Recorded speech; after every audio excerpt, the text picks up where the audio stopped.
Okay, so we're going to start off by looking at some very sort of standard letter forms that we're used to seeing when we type in a Word document. We can select different styles of fonts. The difference is that we're in Illustrator, which is a vector drawing package. Hopefully you can see the difference shortly with using such a piece of software. I'm just going to create a piece of type. I'm just going to use the type tool here in the toolbar and just click and drag to give myself a text box, and then I'm just going to write a word within that. So that's just like using Word. The big difference with Illustrator is that we can then sort of step back and see how the letter was created. So if I click on that word, and then I can go to type, create outline, and then what happens is that I can basically see how the letter was created on the computer, because every one of these sort of letter forms that we used to engage with on the computer would have had to have been designed and created digitally with a piece of vector software like Illustrator. So here we can see that this letter T, for example, is created with a series of points, and in Illustrator we can then manipulate those points. So if we take this letter T here, I can click on what's known as an anchor point, and you can see just that is highlighted blue, and I can then drag that point out. Same with this point on the top. I can click on that anchor point and wait until it's highlighted blue, and then I can pull out that anchor to whatever point on the page I like it to be.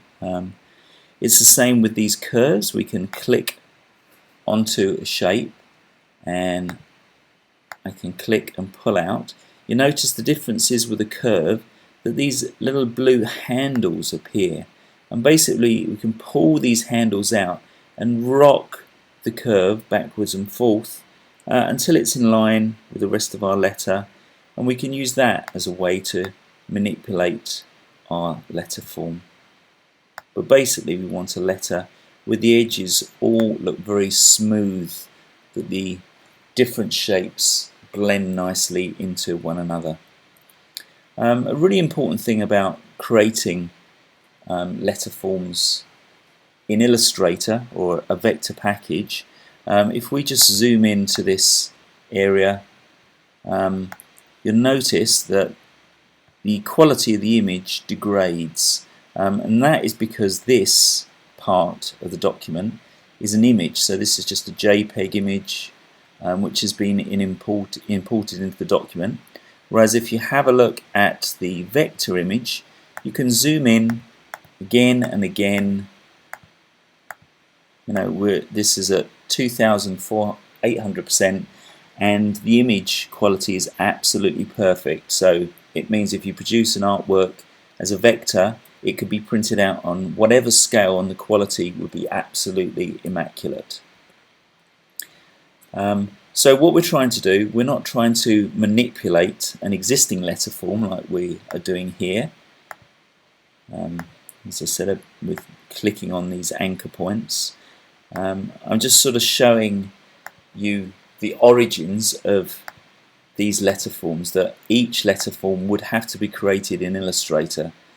And it also means that once you have actually created your own logo or letter forms in Illustrator, it needn't stop at your actual design. There's still scope to manipulate the image to make it even more creative. So it might be taking this standard sans serif font and clicking on part of the element, dragging it out to make that particular letter look that little bit more creative, that little bit more individual.